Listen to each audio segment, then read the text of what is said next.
You see this? You see this right here? Yeah, it's the new moon strategy. I had no idea that the Earth's moon could be a giant bowling ball. Or a pinball, or ping pong, whichever you prefer.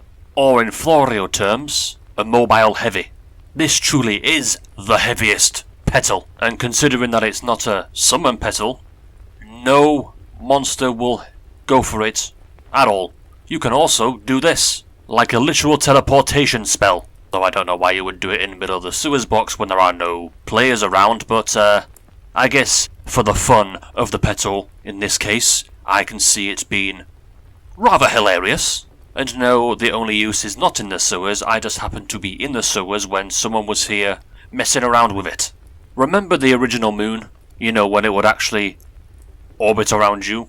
It's similar to this, except now it's a mobile moon which you can push with your bubbles. Though I will admit the moon orbiting the flower is actually kind of hilarious.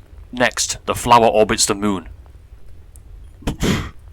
The moment that you realise that the moon was able to save you from the roach is a very interesting sight to see, and assuming this stays, this will happen a lot more. I will say that the possibilities here are endless.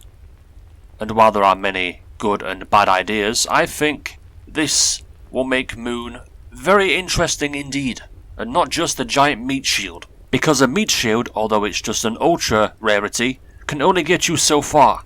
You know, if this was waves, I would reckon that Moon would be the absolute meta here, but only if you can control it properly. And only if you can control it properly will make Moon a much better petal.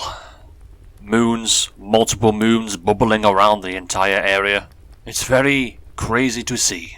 Let's not forget the other things that you can add to this whilst bubbling the moon. Carrot, missile, peas, pollen, even wing. It may not change the game entirely, and I'd rather it not, but this can be a lot of fun, because we damn well need it in this game.